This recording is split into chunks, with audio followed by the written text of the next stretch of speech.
everybody, it's Lily of LadyDayOasis.com. Thank you for visiting my YouTube channel. So today I just wanted to talk to you a little bit about what's going on in my life. It's a little crazy. I just got out of my car after driving for 5 hours to Davenport, Iowa. I am in town for some work training, which yay me, I'm excited about. But the thing is, when I got here, well actually probably 3 hours into the drive, I realized I forgot a very important thing at home in Murfreesboro.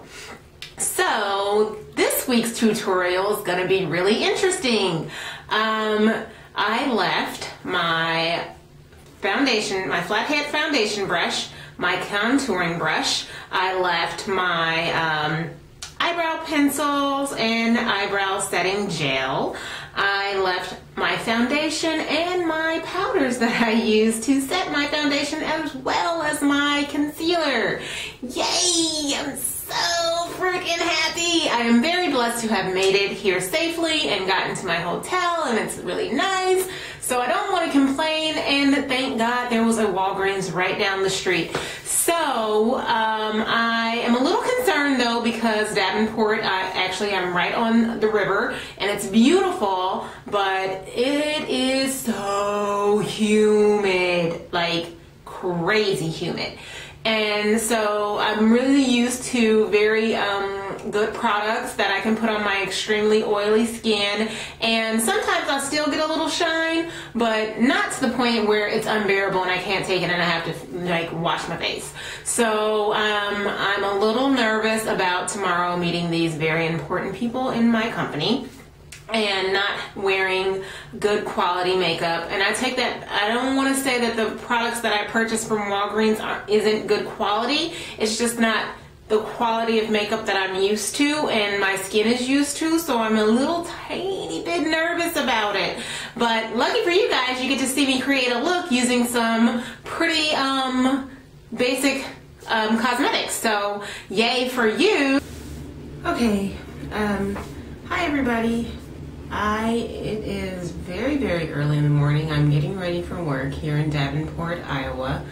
I am going to show you which products that I purchased from the Walgreens down the streets in hopes of creating a look that will last and keep my skin matte, as well as look really good and natural like my other products always do.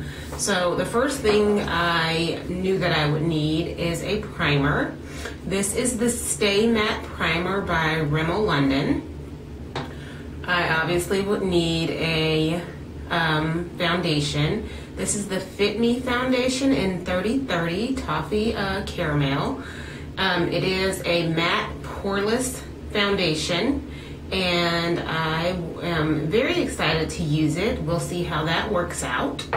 I also bought a airbrush by Maybelline. It's the Dream Liquid Mousse Airbrush Finish and the Cocao Dark 3.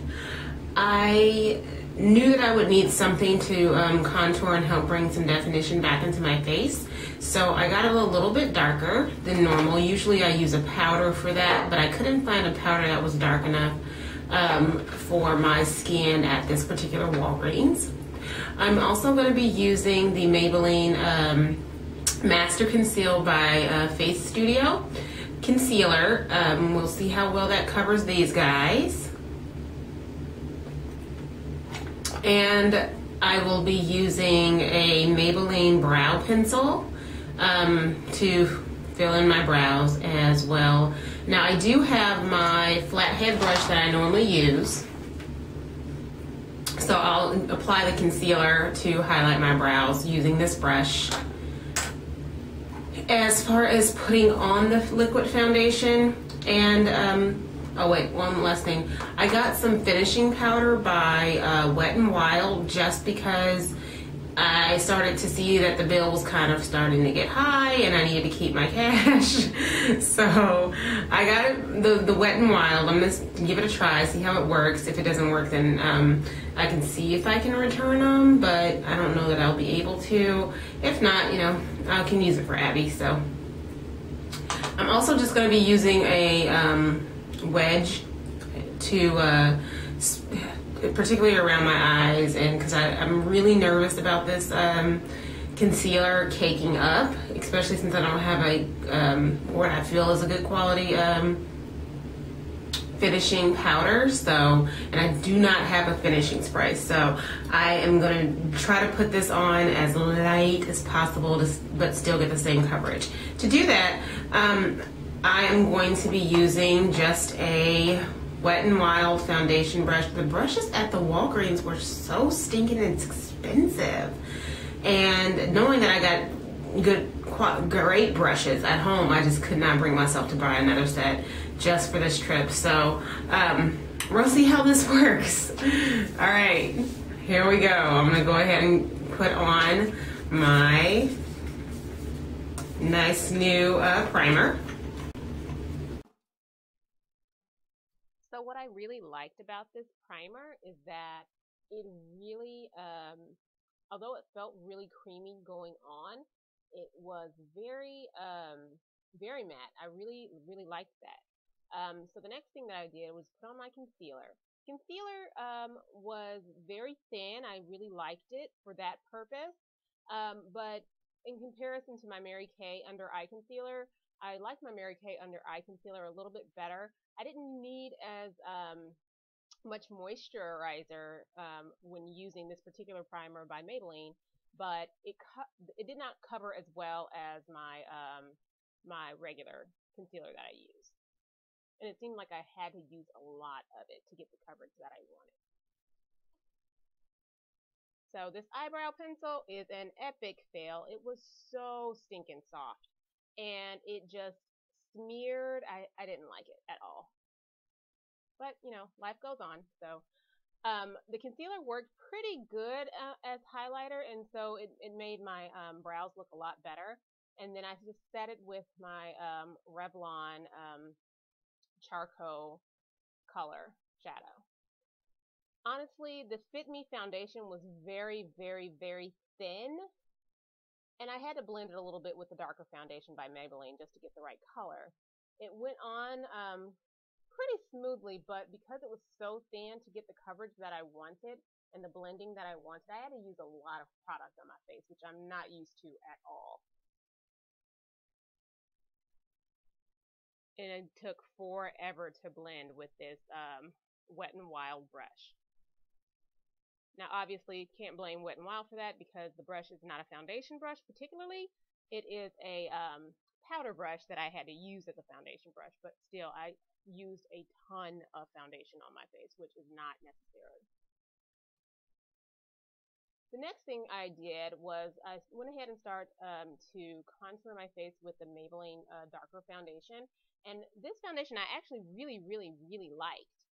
It went on super, super smooth, and it didn't take a ton of it to get what I wanted out of it. However, it took more than my normal brush that I use.